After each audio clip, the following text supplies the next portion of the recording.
Hey everybody, and welcome to Robin's house.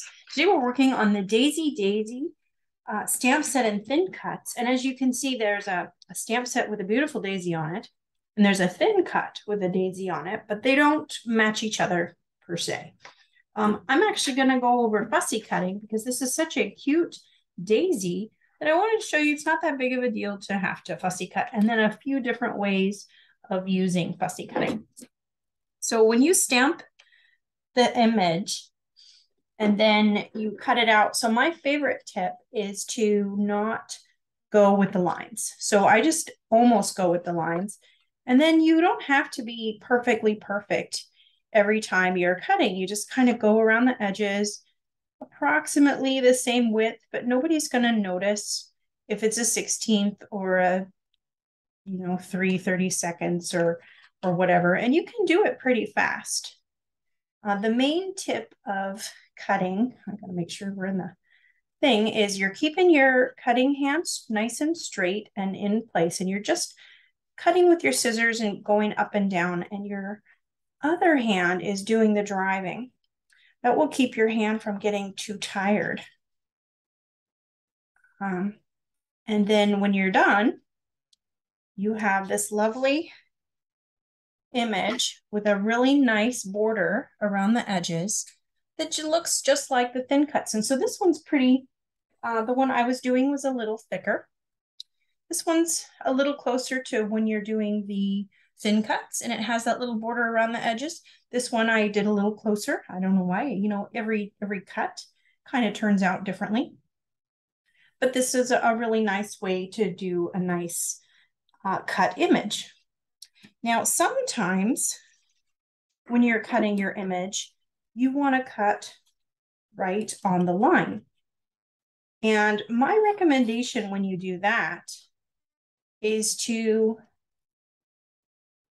stamp the image on your project first, and then stamp an extra image and attach it to the top. Now, why would I do that? Because when you're doing this, there's a whole bunch of black, your ink, that ends up on your paper. And when you stamp that second image, it keeps the integrity of the image. But even as I'm kind of saying that, I'm like, why on earth would you cut an image and then put it exactly on the top of itself? And one instance is you do it in a different color. One time we had a bug, and it's really hard to cut out bug antennas because they're very, very small. But if you cut out the body of the bug and then stamp the whole bug and then cover up the body part with another color or something else, or pop it, and then the antenna are intact on the bottom layer and the bug is intact on the top layer, and it looks really nice. But on this kind of flower, I'm done talking, I guess, so I'm just gonna kind of stop here halfway through.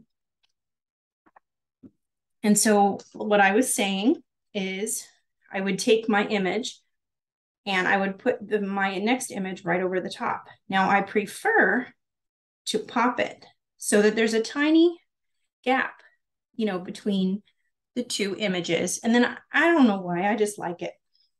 You could also go like that. And then you could have a whole lot of petals going through, especially if you popped this one up. But the main reason why you might want to cut an image direct with the things is if it's in a different color, like I was talking, like with the bugs. And then you can put the image over the top of your stamped image. And then the lines that you cut poorly, like if you totally cut it off, will be caught by that lower line, and then it will look even. And so because see, my lines are choppy and uneven and missing. Here, they're missing over here. But when you put it over the top, it's totally there. This is a great technique for fussy cutting when you're like building clothes on a stamped doll and you want the clothes to have texture and pattern. And So that's 3 different ways of fussy cutting. Keeping a nice little border and stuff. So thank you so much for watching. Happy crafting.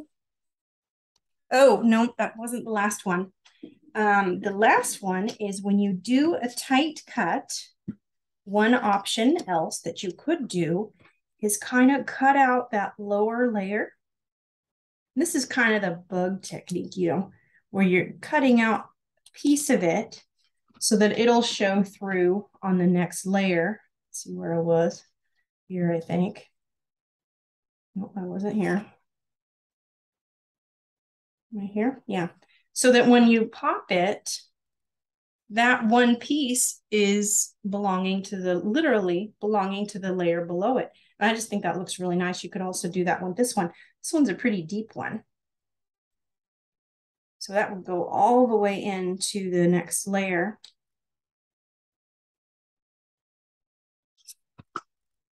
And so you'd have 2 instances of places where the next layer down is different. So that was my several techniques using fussy cutting. So thank you so much for watching. Happy crafting.